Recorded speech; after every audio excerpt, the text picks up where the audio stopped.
Erokamano nyako Ramogi kuom yiero Ramogi TV odhiambo ma kawuono an Kailo Trevor Mbija weche manyien mag ang'ich welo biro ni achiel kachiel odiechieng' mar 30 dwe mar 10 2024 ma en Ramogi TV weche manyien ang'ich welo wan kod mathoth ma waseikoni odhiambo ma kawuono nyako Ramogi kamoting'o meko mag achije ma itudo kod nek mar mane en jatelo mar jotich e kambi mar Wells Fargo Willis Ayeko magi to kod weche mag siasa nyako Ramogi kachiel kod mago matimore en ni arita mag oganda oket kare kendo nek magalagala komedo dhi nyime pacho ka wan gi weche mathoth kamoro amora ma inti nyako Ramogi mokwongo weche manyien ma wamiyo pek.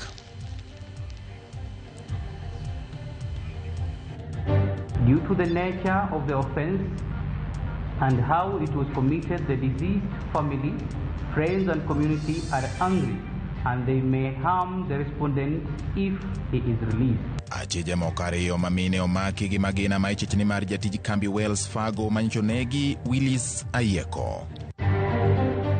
In the last 3 months alone, the country has reported 97 cases of femicide.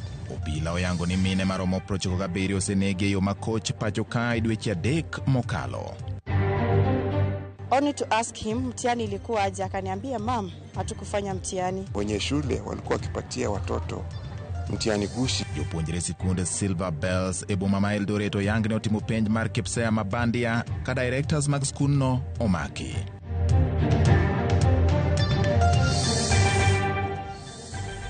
Machiegni nyako Ramogi bed thuolo ma tudori koda namba en 33600 Facebook en Ramogi TV Kenya, mbui mar YouTube en Ramogi TV Kenya, ka X en @Ramogi TV KE.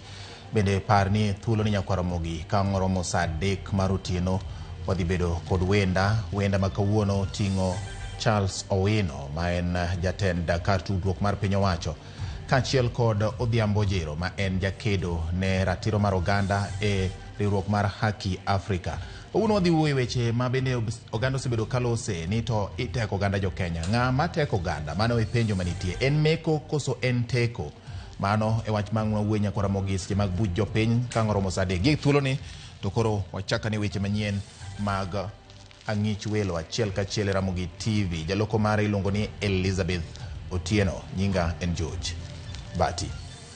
Apisa mag okwach kich ondhiyo achije ariyo ma mine ma itudo kod nek mar apisa mar kambi mar Wells Fargo Willis Ayeko kendo yudogi gi bunde mane mar Ayeko.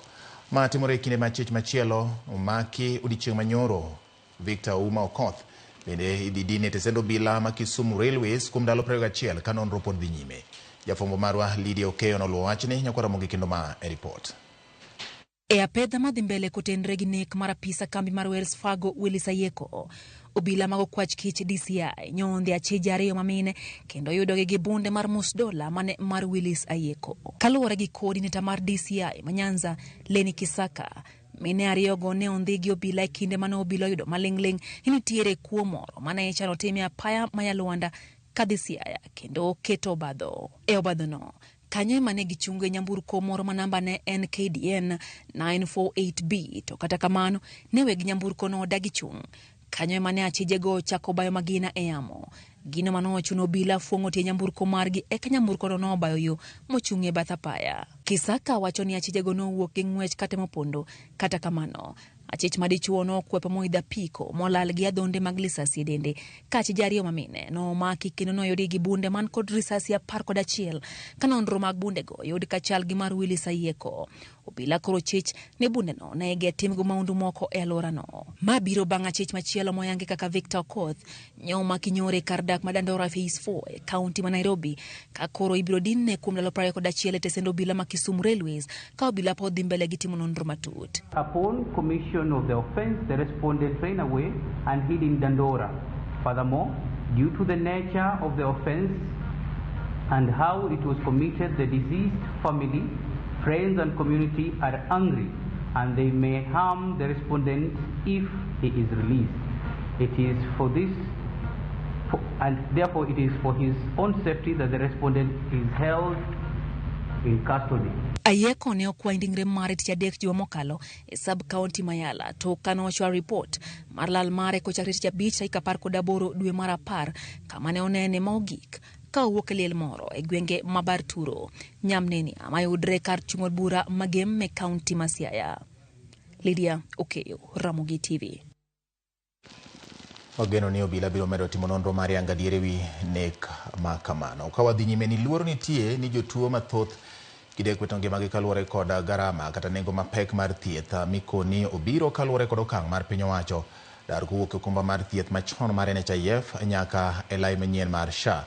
Jotuo koni piny owacho ne oriko chako chenro manyienno kapok giyango ni otiyo e yo makare. Gino masani koro kelonegi pek ni mar ute mag thieth sani dwaro omenda maching'. Joja oko nigi mathoth kowuok Mombasa. Jotuo mayuoro e kar thieth ma Coast General Mombasa ywak ewi ng'ikruok mag chenro mag thieth magikone timore nikech chenro manyien mar thieth midendo ni SHA. Ywak gi maduong' en ni koro idwaro ni gichul pesa ma aching'e ka giyud thieth kopogore kod kinde mokalo ma okumba mar thieth mar NHIF ne chung' ne chenro go to chutho e ute thieth mag piny owacho. Ok wane bere nikech ok okonywa. Ere gima government nyalo timo mondo mi sani okonywa kaka wan jopiny. Nikech ok nega koro sani chuno ni ng'ata nyaka chudi. To chudo sami chudo nyiso ni japiny donjo fuko ne. Yuto mar ji ni piny. Yuto niende. Ka en owinjo oduok ni ji NHIF kaka ne NHIF ne nitiere. An be chulo NHIF otama nikech kana chulo dhi nyisa na dhi e SHA. To SHA ni anakia kata mana mare obiro konyango. Ne dware ni mondo sama gitimo transition ni ten transition moro mochimo yo ma bende bedo gradual not moro mitimo ni ka to gi ka. Kaka kawuono ichiew ting'iso ng'ato ni kawuono adwa ni dhi e klas 5 to nyathi en ja klas 2. Mano ok timre.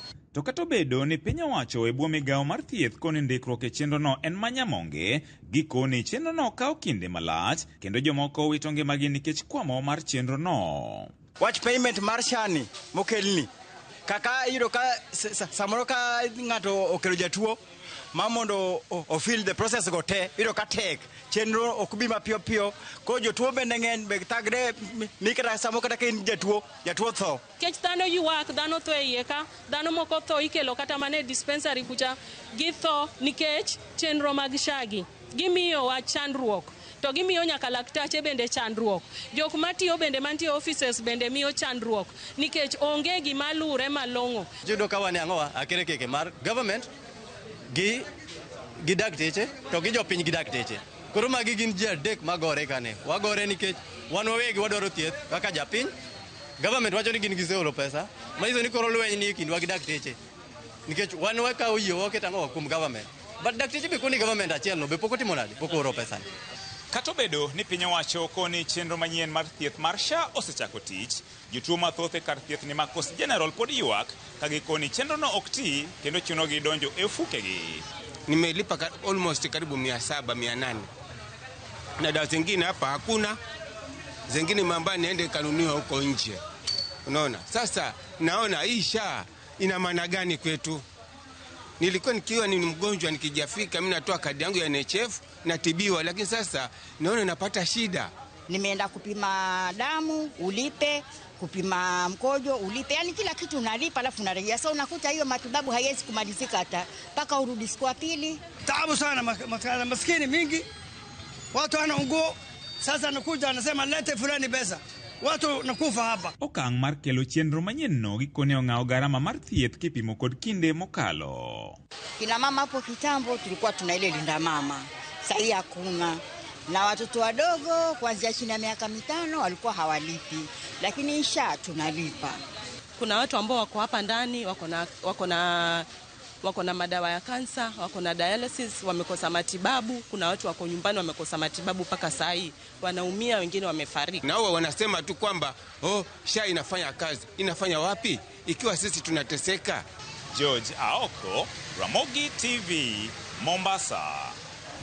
Mano penjo ma jopiny pod nego nyako Ramogi sirikal ni kod ting' mar chiwo ler matut kotende kod lai mar SHA. Ka wadhi nyime nyako Ramogi to ng'iyane motende kod weche mag report mag nek kod kaka obila osebedo katimo apedha kendo nonro ewi nek makamago. Obila oyango ni nyaka sani mine maromo 97 osenegi e dweche 3 mokalo ka bende thoth buche mochwalnegi gisetimonegi nonro kendo tweyo jonek ma itudo kod nek makamago. Magi owuok e sama ywak osegol ewi kwan mamalo mag mine ma inego ka iseyo obila ni ok tim tije e weche mag timo nonro kendo mako achije. Jafumbo marwa Linet Undi Mioler mathoth.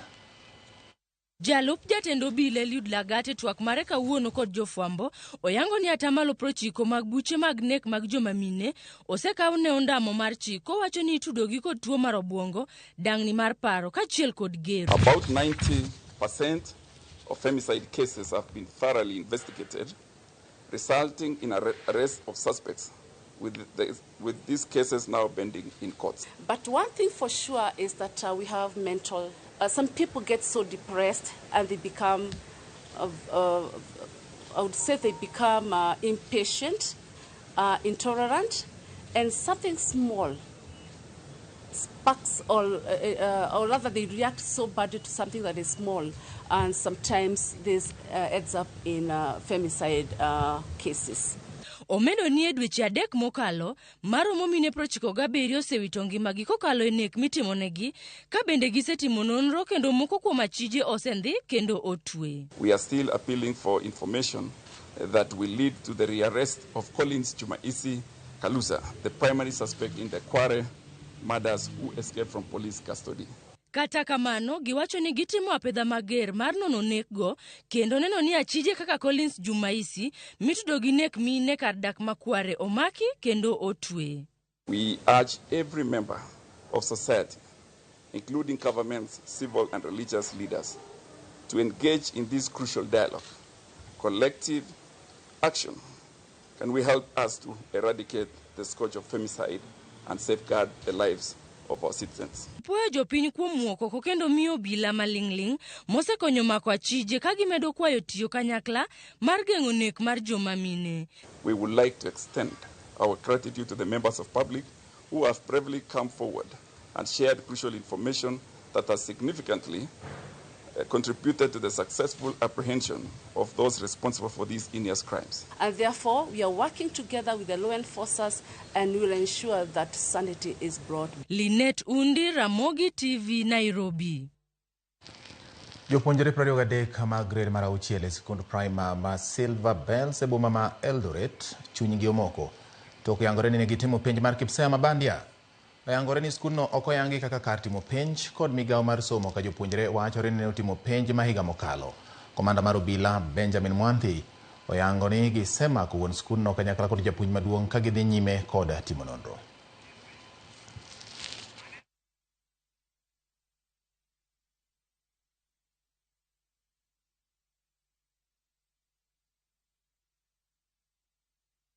Only to ask him mtihani ilikuwa aje, akaniambia mam, hatukufanya mtihani.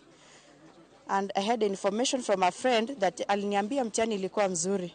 Nikauliza mtoto, ni wewe hukufanya peke yako kama mwenzako ameniambia mtihani ilikuwa nzuri? Akaniambia mam, tuliambiwa tukiuliza tuseme mtihani ilikuwa nzuri. Na mwalimu mkuu na wenye shule walikuwa wakipatia watoto mtihani gushi wakisema kuwa ni mtihani ya NEC. Ndio tukijaribu kuwahoji tukagundua kuwa hawa watoto walikuwa wakifanya mtihani ambayo si mtihani ya kawaida. Walikuwa wakifanya mtihani ambazo zinaonekana kuwa zimepigwa photocopy alafu wanapewa watoto wafanye hizo mtihani. Kumaanisha hii shule imekuwa ikiendelea. So ni nini, kuna kitu tunafichwa hapo? So the principal has been arrested and the director, they are currently undergoing investigations. But from now we are going to ensure that this center is permanently closed. Kawasuri nyakora mogeni do mamalo wito oko kwayo mar jata tije machon mar IBC James Oswago kod apisa machielo mar IBC Wilson Sholei ewi bura mar mibadhi mano donjnegi godo e do kaluwore kod nyiepo mag masinde mag IBC. Jariyogo nodonjnegi kod ketho mar mibadhi motenore kod nyiewo masinde mag yiero motelo ne yiero maduong' mag 2013 kaluwore gi ng'eto ma ogol kod jal bura Nixon Sifuna. Oswago kod Sholei neni kod ting' mar neno ni chike matayo chiwo rak mar nyiewo gige yiero. Kuom mano rem margi mar neno ni chik olo nyiso ni gin kod ketho kaluwore gi ng'eto mar jal buche Felix Kombo e higa mar 2022. E ng'eto ma kamano Oswago kod Sholei ne ochwado fai maromo siling milion 7.5 moro kamoro kata twech mar higni 4 e jela.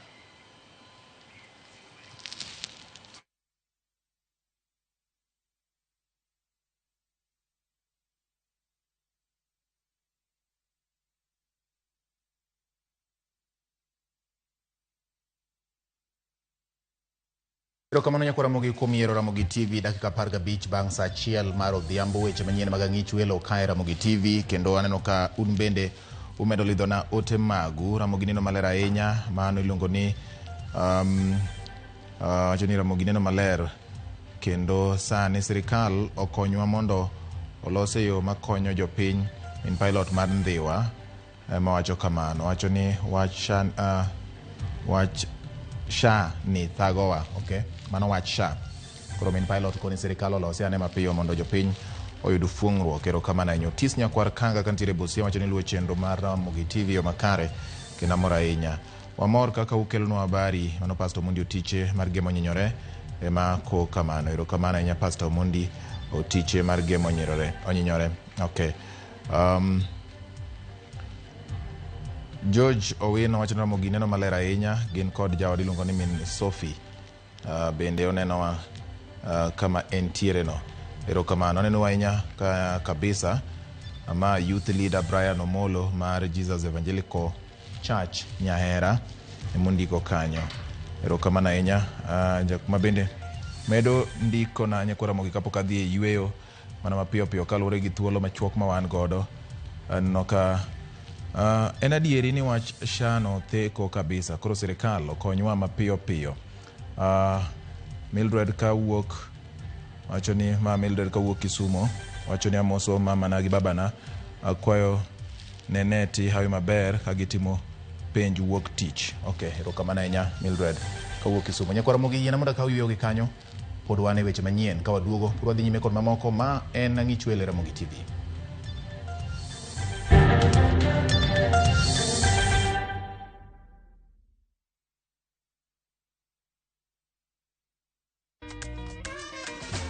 Some things huwa hazichange. Kama ile family recipe auntie alipewa na shush. Kama kujenga mwili na kuharibu jina. Wacha kujaza chakula kwa mdomo, hakuna mahali kinaenda. Kama kulisha our favorites kwanza. Kama kujipakulia top layer. And welcome to Pecan Arena. Na kama ladha tamu ya chakula kilichoandaliwa na Rina vegetable oil. Now, some things huwa hazichange. Rina, 30 years the story's tamu. Nyinga Mary Oyeke, anya Homa Bay County. An gi nyithinda ariyo, an gi family maduong'. Ntie joma timo free awareness every year. Giluoro, ginyiso ji biuru, opimu, tuo aina. Waindi timo gini maber kabisa. Ngeni ntie pogruok. Ng'ama chako gi ng'ama yudo koso. Nikech wan warito nyaka iwinjo kakoro okinyal chungo, okinyal wuotho, kore kiting'ori idhi osuptal. Mang'eny iyudo ka tuono oselandre del, makoro thiedhe bedo matek kabisa. Koro konyuru jou, koyude chon, ber moloyo koyude kosewuothe del. Nikech kosewuothe del to thiedhe tek kabisa. Jiwre uru, ukony wedeu, ukony jou, ma oyud nigi tuoni, kikurengi, oken tho. Erokamano. This message is brought to you by Royal Media Services. We care.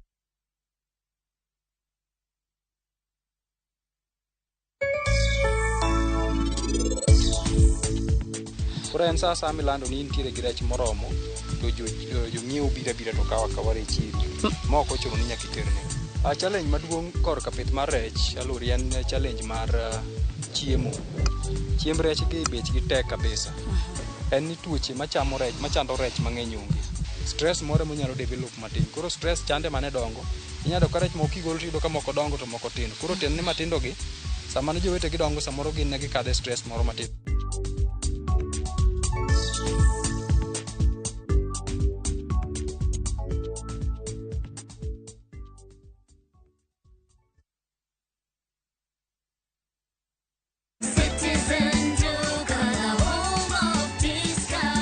This week kwa Citizen Duka tumewaletea the lovely lady package from Quickmart. Sawa bathing soap, 35 bob. Always sanitary towel, 189 bob. Rexona deodorant, 199 bob. Dove lotion, 499 bob. Ukinunua hizi products ukitumia Citizen Duka, utalipa only 962 bob. Meaning, utakuwa umesave 578 bob. Unangoja nini? Piga *487*5# na ulipe saizi ka vitu bado ziko kwa stock. Citizen Duka, the home of discount. Chakuoth materi kama berlilo emanitie. Donji e piny ma jotije wa makonyo kastembe gi rwak makende ok ni mana kod lony to gikonyi e timo yiero makare mar chopo lek ma in godo e kitu itado midwaro. Winjane sigand kastembe wa moseyie kod ber ma giseyudo. Mabati is the best na bei iko sawa na quality iko poa. Limwa e badwa ma Manjit House, Kisumu Accra Street e apaya ma Paul Mboya. Gochi e 070 Adek Abichabirio, Aria Borachiel, Royal Mabati Factory, excellence redefined.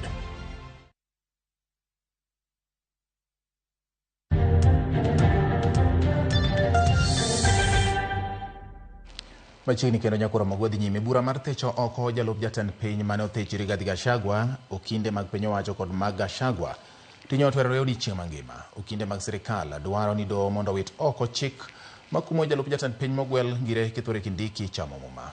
Kamachielo okinde mag Gachagua to nyonore ni Profesa Kithure Kindiki nyalo mana chamo muma bang' doho tieko winjo ng'ur margi ewi gol mar Gachagua e apisi. Magi ne giwacho ni ne otim e tok chik. Kristo Wino nigi ler mathoth. Thuolo machielo, joyal buche adek mag doho mamalo ne obedo joneno mar amene kinde mag piny owacho kod mago mag jalup jatend piny mothich Rigathi Gachagua e kinde bura mar golo Gachagua e apisi odiochieng' manyoro. Okinde mag sirikal e bwo telo mar Attorney General machon Profesa Githu Muigai ne ochwado lewgi mar lombo Justice Eric Ogolla, Anthony Mrima kod Frida Mugambi mondo oket tenge chik makumo jalup jatend piny mowal Profesa Kithure Kindiki chamo muma.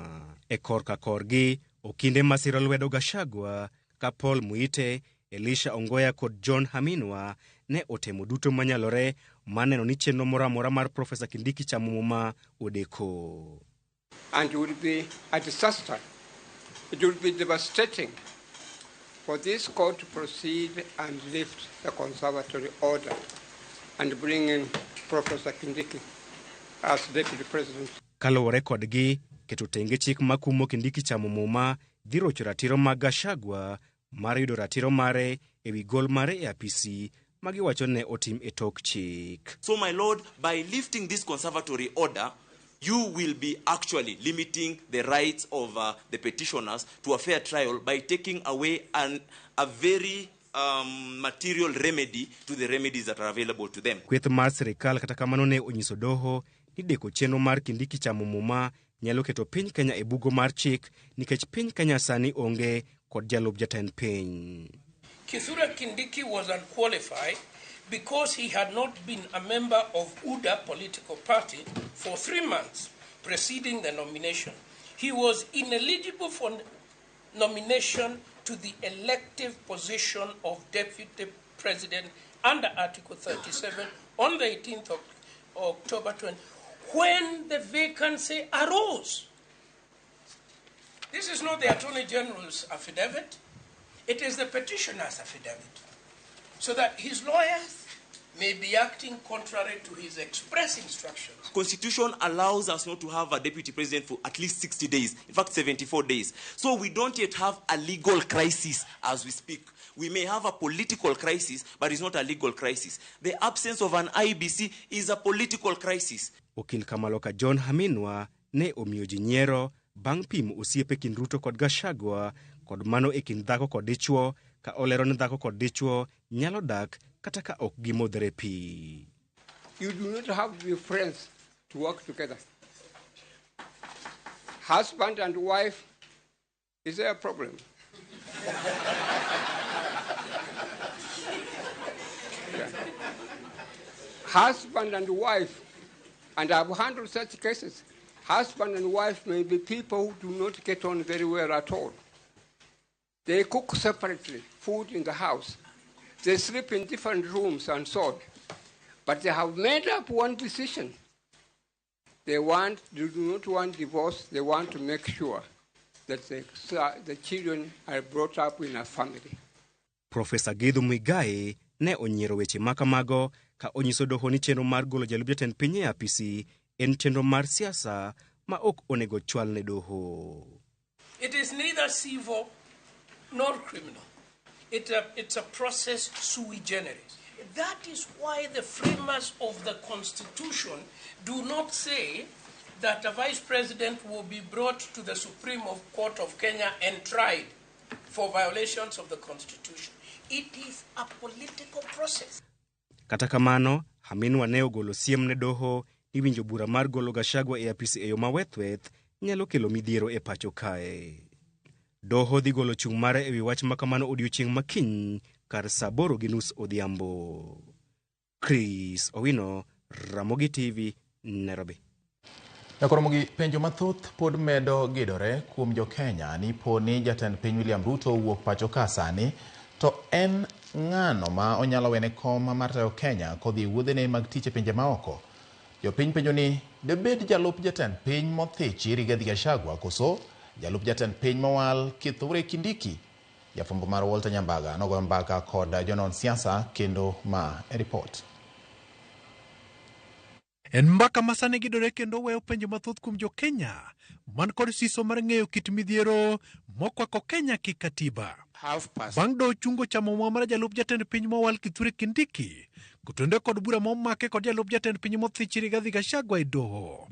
Jo Kenya ne kod penjo ni ponono jatend piny William Ruto ka gir kragi obedo kod wuodhe madhi e pinje maoko en ng'ano manyalo kawo thuolone e yor kojolo. Gino ma janon siasa Kevin Osido nie kod paro mane. To gima miyo en moripo bed ni wene telo kata obedo ni en impeached kamano kata osegole to en ni chik owacho ni kapod kes ni nitiere e court kanyo kaka jatelo mar piny, jalup jatelo mar piny en Mheshimiwa Rigathi. Mondo wayud kuko mar mbaka, walimo janon siasa to kendo kil kamaloka Willis Otieno mondo miwa mathoth motendre kod kabinde jatend piny nyalo chwalo tich ne jalupne gisani. To bende kod jalupne Willis machiegni. Mond kongo mondo wacho ni sani onge jalup ker mantie Kenya kae.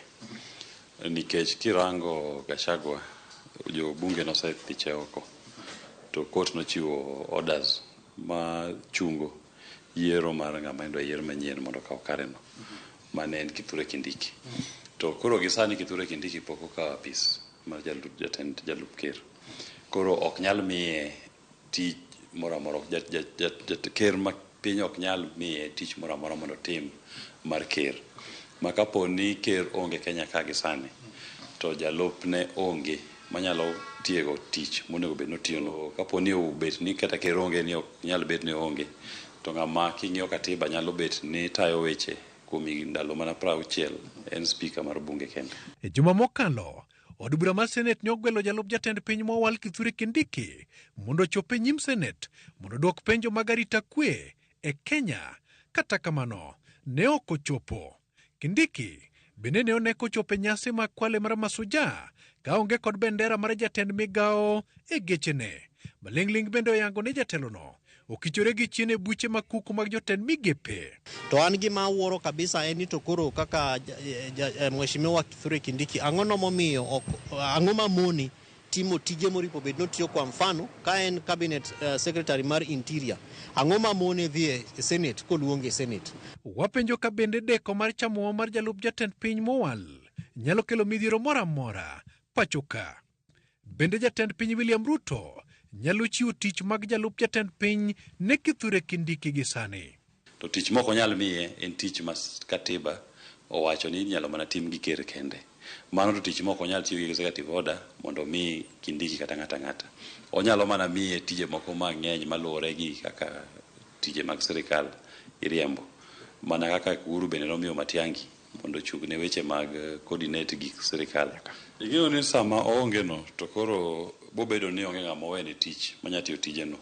Nikech katiba marwa bende ok oyie ni ker nyalo wene ng'ato mopogore gi jalupne no mondo mak apis samonge no. To kapo ni gimoro nyalo timre ne jatelo mar piny sani, to mano manyiso ni ok wabi bedo gi jatelo, to emomiyo dwaro ni mondo gik matimre sani gi otim gi haraka. Maling'ling oyango ni jatend piny William Ruto nyowinjore odhi e limbe piny London. Kata kamano, limbe no nyotore kendo rem dhi kuro. Gi chik to onge midhiero moro amora manitie nikech ker mar piny to nitiere e opis. To kata kapo ni nyalo bet ni oonge ni ati kata no momore oonge, ok nyal nene, ok nyal yude. To katiba olero maler kaka onego bed ni timo gigo. Speaker mar piny bro kawo tich kuom ndalo 60, to jopiny bro dok e yiero mondo yier ng'ama dwaro mondo bed jatendgi. Kata kamano, okil Willis Otieno to koni Ruto ni kama kalore kod luoro ni kata yotho to Kenya nyalo dong'ie mudho. Kata Ruto gi Gachagua ni ndalo moko mane gitene gionge. Apani Gachagua nodhi e Botswana, Ruto en Europe. To gitene gionge. To kata Uhuru gi Ruto be ndalo moko ne gionge ka endi gite. Ne yudo ka Uhuru ni oko, Ruto be ni oko. To okonyiso ni sama gionge no ni koro waonge jatend piny. Kuma jatend piny nitiere no, kata obed mana loka kata obed kanye. Pod en jatend piny kuma nitiere no.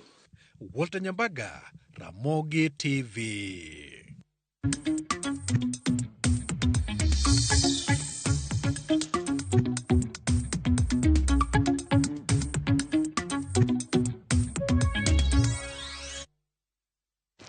Kodhi nyime nyakora mogeni ywaruok mapek omienjo e chiro Matoyi e kar dak ma Kibra kinde mane jo ohala obago yiero mag jotelo mabiro mako lemo mopogore opogore e chirono. Kweth ariyo osebiro kayware e wi telo mar chirono kuom thuolo malach kendo ne gijimbo tulo e kinde mag yierono. Kweth machielo ramo ni yiero obalo kod chik mag chiro kendo ok gipuodho kata yierono kaachiel kod kweth mabende oyier ok gipuodho mondo kaw telo. Yiero ne obagi e Musikiti Matoyi kendo gino mane onyuolo paro modhuro ne ochuno obila mondo mi obi machiegni mar gayo rowere mane rik osechako lweny motenore kod yierono. Hawa wanasema ikura ni legal. Aje? Sisi tuko na evidence, tuko na every kata. Sisi tumefanya vitu kulingana na sheria. Mwenye atachaguliwa kati yetu watatu, tunamuunga mkono, tuendeleze Toi, tubadilishe Toi. Tunakwambia Joshua aheshimu umri yake. Sisi tumemheshimu kwa hiyo muda wote alikuwa anatuongoza, tuko na shida naye. Yiero sane oseromo kendo sane osekalo. Nyaka wang'e ni office mane otelo sane osebede office no for 5 years from 2015. In fact, it is even about 5 years. And constitution mar Toi ka wacho ni election owinjo bed ni itimo after every 3 years. Ng'ato wacho ni poko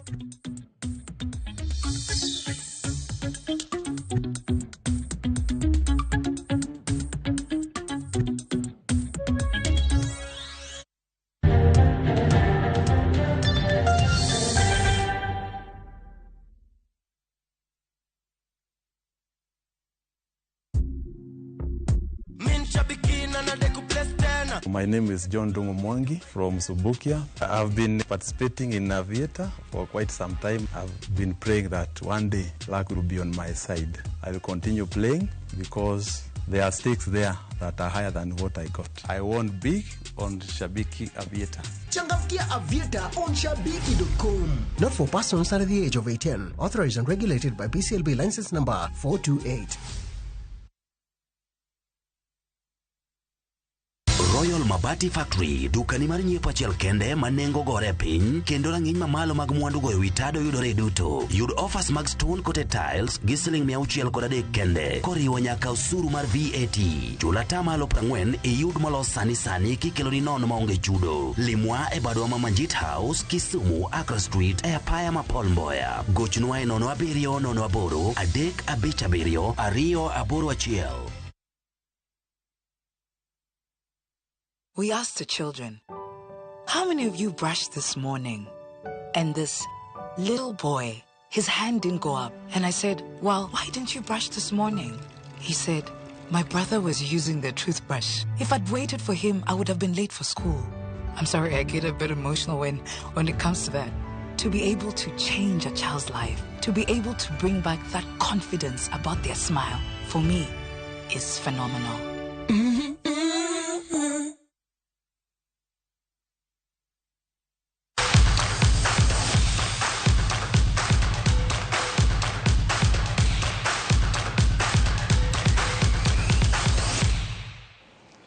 Kodonjo weche mag tuke ne riwruok matayo tuke mag adhula e pacho ka FKF obago romo moyiedhi mar medo klepe ma pacho ka lony mamalo mar tayo timbe mag adhula. Romo ma kamano manotimore Nairobi okelo kanyakla jotelo mag timbe manitiere lig mag chuo kod mine kaachiel kod jokanyo mantie sekta mar adhula mangima. Jakom mar FKF Nick Mwendwa onyiso ber mar puonj ma kamano kojiwo jogo moyudo puonj mondo chwale klepe mamoko mag adhula. Formerly fixture secretary back in the years. FC level doing the certificates. Congratulations.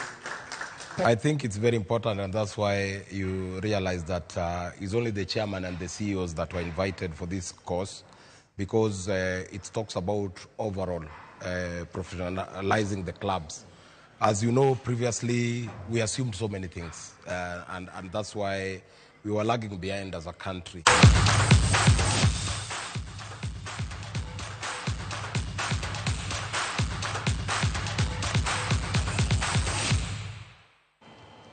Erokamano nyakoro Ramogi kuom yiero Ramogi TV kendo bedo koda chakruok nyaka giko mar weche manyien mag ang'ich welo. Gi kindeni we amonda lore gi kanyo romo saa 3 weche manyien mag oyimore kaachiel kod buch jopiny. Jaloko mara obedo Elizabeth Otieno, nyinga en George Bati.